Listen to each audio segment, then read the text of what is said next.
ከአንድ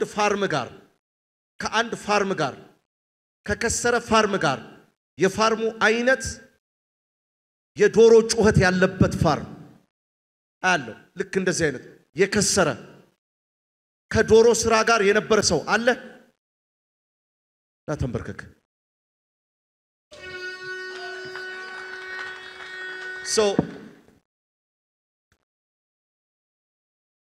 ድንገት ነው አውሬ ልክ እንደበላቸው አይነት በአንድ ምሽት አልቀው ይጠበቁ 200 ዶሮች ነበሩኝ አለቁ በአንድ ምሽት በ3 ቀን ውስጥ አለቁ በቃ በአንድ ቀን ችግር ነው እንደዚህ ሆነብኝ እሺ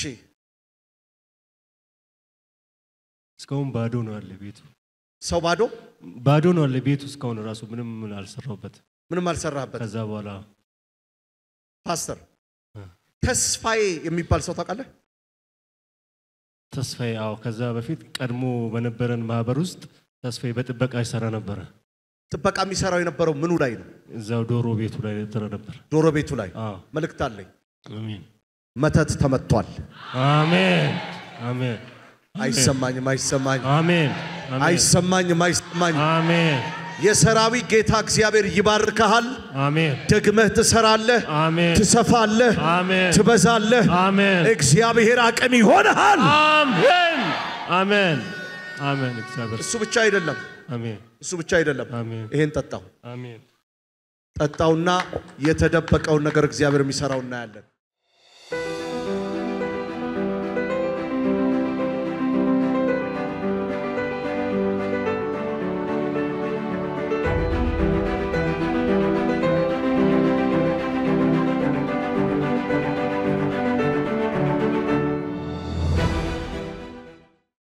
እኔ ፓስተር ጉልማ ባላለው የዚሁ ቤተክርስቲያን አገልጋይ ነኝ ለመሰከር የወጣሁት ሁለት ነገር ነው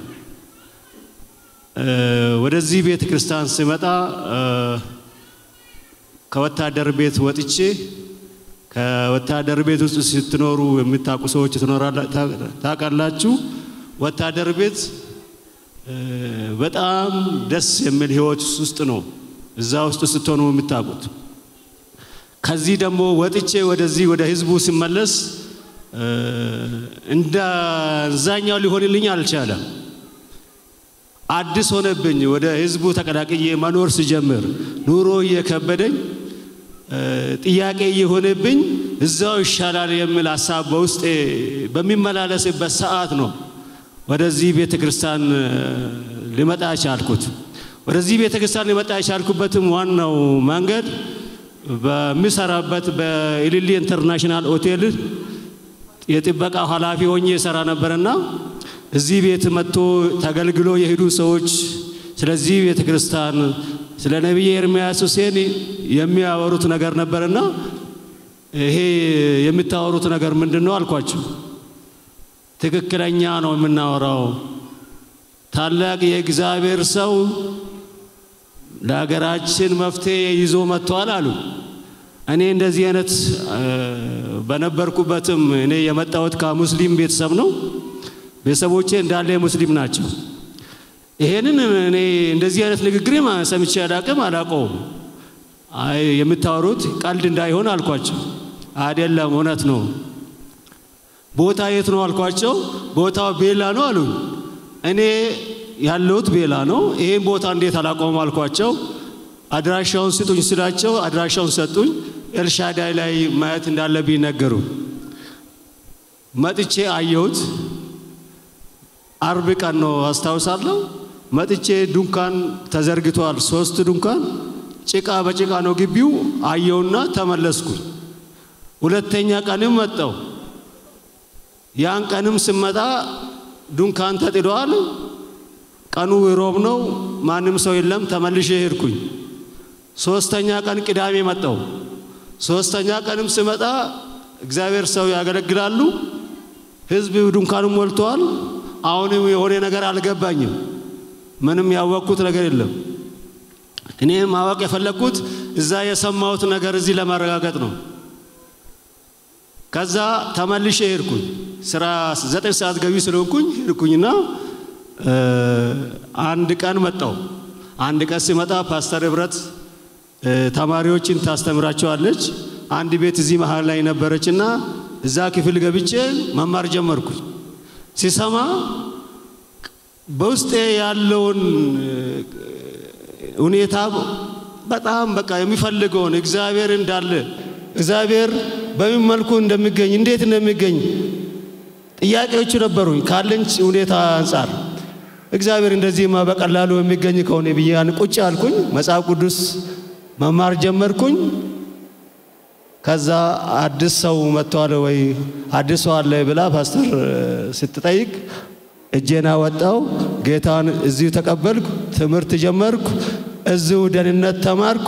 ልጆቼን ከኔ ጋር 3 ልጆች 2 ልጆች ነበሩ። እነሱን ይዤ ከነሱ ጋር ተማርኩ። እዚሁ ተጠመቅኩ። እዚሁ ጌታን አገኘው። ይህን ስለሆነልኝ እግዚአብሔርን አመስግኑልኝ ነው የምላቸው። ክብር ለእግዚአብሔር ይሁን። ሌላው ምስክርነቴ እንግዲህ ከ2000 ይሄ የሆነ 2007 ነው መጨረሻ ላይ የመጣው። ከ2007 እስከ ዛሬ ድረስ ያው በዚህ ቤተክርስቲያን ያገለገልኩ እድል አግኝቼ እግዚአብሔር ረድቶኝ እስከ ዛሬ አለው። አሁን ግን እግዚአብሔር ያደረገልኝ ከዛሬ አመት አካባቢ ነው የሚሆነው አርባ ምንጭ አገልግሎት ከመሄዳችን በፊት አንድ መልእክት መጣልኝ። አንድ መልእክት ያ መልእክት ምንድነው? እግዚአብሔር ሰው መጨረሻ ምእመናንን አገልግሎ ጨርሶ ለአገልጋዮች መጨረሻ ላይ ጸልያል። የሚጸልዩ ጸሎት ስለ በረከት ነበረ። አሁን ለአገልግሎች እግዚአብሔር ምልክት አርግለኛል። እግዚአብሔር ይባርካቸዋል። ከናንተ መካከል 3 ሰው ምልክት አርግለኛል እግዚአብሔር ብለው እኔን አንድ ፓስተር አበራን አንድ ሰው ደግሞ አለ 3ታችን ተንበርክከን ምልክት ተደረገብን። እግዚአብሔር ካልባረኳችሁ በእነሱ ላይ ምልክት አላችሁ የሚል መልእክት ተላለፈ። ለሁላችንም አሜን ብዬ ሄድኩኝ። ያንን ካደረኩ በኋላ የሆነ ትንሽ እንቁላል ወተት ምናምን መሸጥ ጀመርኩ። የሆነ ሱቅ ተከራይቼ ያ መልእክት ከመጣ በኋላ ከዛ በኋላ እንደዚህ ያን ወደ አርባ ምንጭ ደግሞ እንሄዳለን። ሁለተኛው መልእክት ነው የሚሆነው ይሄ። ከአርባ ምንጭ በኋላ ምንድነው መልእክቱ የመጣልኝ? የዶሮ ድምጽ ሰማለሁ። የተዘጋ ቤት የዶሮ ድምጽ የጫጩት ድምጽ ሰማለሁ አሉ። ግራና ቀኝ ስመለከት ሌላ የሚወጣ ሰው የለም። እኔ ነኝ ብዬ ወጣው። ታስፋዬ ማን ነው አሉኝ። ታስፋዬ በዛ ሰዓት በዛ ቦታ ላይ ተቀርቦ የሚሰራ ሰው ነበርና እንደዚህ ያነሳው ነው አልኳቸው። የሰው እጅ ያለው እግዚአብሔር አንስቶታል። ከዚህ ሰዓት ጀምሮ ተከፍቷል። ስራውን ትሰራለህ፣ አይዘጋም፣ እግዚአብሔር ይባርካል አሉኝ። አሜን ብዬ ወጣው። ክብር ለእግዚአብሔር ይሁን። ከዛ በኋላ ምን ይሆናል? እኔ እንግዲህ ከዛ በኋላ ምንድነው ያ ዶሮ ቤት ቀድሞ የነበረ ነው። እኔ በሚችለው አቅም ከዛ በፊት 200 ዶሮ አስገብቼ ወደ 400,000 ከስሬያለሁ። ዘግቼዋለሁ። ተስፋ ቆርጬያለሁ።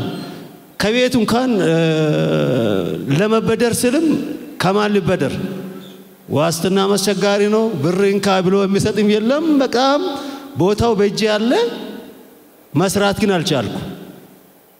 አሁን ምን ማድረግ አለብኝ አልኩኝና ዝም ብዬ ቦታውን እየሄድኩ ጸልያለሁ። እዛ ስራ እየሰራ እንደሆንኩ ለማሳየት ዝም ብዬ አታክልት ምናምን እየሰራ ይቆያለሁ። ቤቱ ብቻ ሆነ። ያው ተስፋ ቆረጥኩኝ። ቀድሞ 200 ዶሮዎች አልቀዋል። አሁን ያለኝ አማራጭ እግዚአብሔር መጠበቅ ነው። እቤቱ እንኳን ያው ተስፋ ቆርጦብኛል። ያልተናገርኩት በቃ ብዙ ከኔ ጋር እንዲሰሩ ሐሳብ የሚያቀርብላቸው ሰዎች አሉ። የሚያስቸግራቸው ሰዎች ነበሩ። ብቻ ግን ጸጥ ተባለ። እኔም ጸጥ አልኩ። እግዚአብሔር ላንተ ሰጥቼዋለሁ፣ ያለኝን በሱ ጨርሻለሁ። ካሁን በኋላ አንተ ታውቃለህ ብዬ ዝም አልኩ። ዝም ብዬ ባልኩበት ጊዜ እግዚአብሔር እንግዲህ መጣና ሆኔ ሰዎች ጋር ማውራት ጀመርኩኝ። 1000 ዶሮ እናስገባሉ። አሁን 1000 ዶሮ ገብቶ 6ኛ ወር እንቁላል መጣል ከጀመሩ 1 ሚሊዮን ምናምን ነው ፈጅው ወጪያቸው አሁን ወደ 700,000 ኢዳ መልሰን 300,000 ምናምን ብቻ ይቀርናል ይሄንን እግዚአብሔር ስላደረገልኝ እግዚአብሔርን አመስግኑልኝ በእውነት እግዚአብሔር ቦታ የሚሰራ የእግዚአብሔር መንፈስ በእግዚአብሔር ሰው ላይ አድሮ የሚሰራ እውነተኛ የእግዚአብሔር መንፈስ ነው ትክክለኛ እግዚአብሔር ሰው ነው ከዚህ በፊትም ሌላም አሁን የሚመሰክረው ይሄ መድረክ ሰፋ ያለ ቦታ ነበርና እዚህ ቦታ እግዚአብሔር ሰው ከእግዚአብሔር መልእክት ተቀበሉ መልእክቱ ምንድነው ለማውለድ ላልቻሉ እግዚአብሔር ጸልይ ብሎኛል ብሎ በፍሬ የፕሮግራም ተዘጋጀ አሁን እዛን ሰዓት እኔ እዛ ጫፍ ላይ ነው የሚቆመው ሌሎች አገልጋዮች አሉ ፕሮግራሙ ተጀመረ ጸሎት ተደረገ አሁን ወደዚህ መውለድ ያልቻላችሁት ወደዚህ ውጡ ተባለ እኔ አሁን እዚህ ጋር ቆሜያለሁ ሰው ያስተናገድኩ ነው ሁለተኛ ልጄን ከወለድኩ 12 አመት ሆኖኛል አሁን በዛ ማከል እኔም ልጅ እንዲወልድ ይፈልጋለሁ የልጅ ፍላጎት አለኝ ግን አሁን እዚህ ጋር ከሰው ጋር መሻማት እኔ እዚህ ጋር ማድረግ የሚገባን ትቼ ከሰው ጋር እንዴት ይሻማለሁ ብዬ ዝም ብያለሁ አሁን ምን ይሆናል አንድ ፍሬ ትወርቃለች እዚች ጋር ያቺን ፍሬ አንስቼ ኪሴ ውስጥ አርጌ ከዚህ የሚመለሰውን ዕቃ ወደ ቢሮ ወስጄ እሷን በላው በእምነት እግዚአብሔር በእምነት አደረኩ 12 አመት ነው ሁለተኛ ልጄ ከተወለደች በ12ኛ አመት በእምነት የምትባል ልጅ ወለድኩ በጣም የምታምር በጣም ደስ የምትል ይሄንንም አይቻለሁ በእኔ ህይወት ላይ ማንንም ሊመሰክርልኝ የማይችል ቀድሞ ተመስክሮልኝ ሰምቼ ነው የመጣሁት አሁን ግን ይመሰክራለሁ ያየሁትን የሰማሁትን እግዚአብሔር በባሪያ ላይ በእውነት ይሰራል እግዚአብሔር በባሪያ ላይ በእውነት ይሰራል ክብር ለእግዚአብሔር ይሁን እና እግዚአብሔር ትላልቅ ነገር አድርጎልኛል እግዚአብሔርን ሰው የሰጠኝ እግዚአብሔር ነው በጣም የሚያከብረው በጣም የሚወደው እሱም ለኔ ልዩ ስፍራ ያለው ተሳስቼም ካን የሆነ ነገር ሲብሳሳት በምክር በመገሰጽ የሚመልሰኝ ሰው ነው እኔ በፊት ለፊቴ የሚቆመው መቆም የማይገባኝ ቀድሞ የነበርኩበት ህይወት ዛሬ እዚህ ጋር ቆሜ ሲመሰክር ለኔ እንደ ሌላ ሰው ነው አርጌ ራሴን የሚያስበው እግዚአብሔር በጣም እንደሚወደኝ ከዛ 15 አመት ወታደር ቤት የቆየሁት ህይወቴን ጠብቆ እዚህ ደግሞ ሌላ ህይወት አዲስ ህይወት ሰጥቶኝ ሲያቆመኝ እግዚአብሔር አብሮት የሆነ ሰው ብቻ ነው እንዲህ አይነት እድል ሊኖረው የሚችለው ማንንም እንደዚህ አይነት እድል አያገኝ እና ክብር ለእግዚአብሔር ሆነ እግዚአብሔር ለእግዚአብሔርን ሰው ስለሰጠኝ እድለኞች ናችሁ እዚህ ስፍራ የመጣችሁ እግዚአብሔር ፈልጓችሁ እግዚአብሔር መርጧችሁ የመጣችሁ እድለኞች ናችሁ ልንጠቀምበት ይገባል እግዚአብሔር ሰው ትልቅ የእግዚአብሔር ቅባት ያለበት የተናገረው የሚፈጸምለት ትልቅ የእግዚአብሔር ቅባት ያለበት ስለሆነ ሳንጠቀምበት እንዳንተላለፍ የሚለው መልእክት አለኝ ለጉባኤ እግዚአብሔር ሰው ክብሩን የማይፈልግ የእግዚአብሔርን ክብር ብቻ በአደባባይ እንድታይ የሚፈልግ የእግዚአብሔር ሰው ናቸው ስለዚህ ለዚህ እግዚአብሔር ስለሰጠኝ ስለ እግዚአብሔር ሰው እግዚአብሔርን አመስግኑልኝ የረዳኝ እግዚአብሔር ክብሩን ሁሉ ይሰድ የረዳኝ እግዚአብሔር ክብሩን ይሰድ ክብር ለእግዚአብሔር ይሁን አመሰግናለሁ ብዙ ጊዜ እግዚአብሔር ሰው ጥያቄ የሚጠይቁት አንድ በጣም የሚያመኝ አንድ ጥያቄ አለ እኔም እንደ ሰው አንድ ቀን ቆሜ ለቤተ ክርስቲያን አንድ ነገር የሚጠየቅ ጊዜ አለ ሲጠየቅ እኔም ለምን ጌታ ሆይ ለምን አልሰጠኸኝም እኔም ለምን አልሰጥም የሚል ጥያቄ አለ እኔም እግዚአብሔር ረድቶኝ ካሁን በኋላ እግዚአብሔር በሰጠኝ ቤተ ክርስቲያንን እንድረዳ እግዚአብሔር እድል ሰጥቶኛል እግዚአብሔርን አመሰግናለሁ ክብር ሁሉ ለእግዚአብሔር ይሁን በዚህ ላይ በእናገር የሚፈልገው በዚህ ፕሮግራም የጂሰስ ቲቪ የምታዩትና ጂሰስ ቲቪን የምትከታተሉት ይሄን ድምጽ የምትሰሙ በየትኛውም ስፍራ ያላችሁ ሰዎች መልእክት አለኝ በዚህ ስፍራ በዚህ መጥቶ የሚድኑ ብዙ ሚሊዮን ህዝብ ነው ይሄንን ሰምቶ ወደዚህ መጥቶ ድኖ ከሞት ተነስቶ ከካንሰር ተፈውሶ ከኤችአይቪ ተፈውሶ በአይኔ ያየሁት የሰማሁት ብቻ ሳይሆን ያየሁትን ነው የምነግራችሁ። እዚህ ስፍራ መዳን አለ። ወደዚህ ስፍራ ኑ። ይሄንን ፕሮግራም አቅም አለ ያላችሁ መደገፍ እንችላለን ለምትሉ አቅም ያላችሁ በሙሉ ይሄንን የጂሰስ ቲቪ ፕሮግራምን እንድታስጀምሩ እንድትደግፉ አደራላችኋለሁ። ክብር ለእግዚአብሔር ይሁን። አሜን።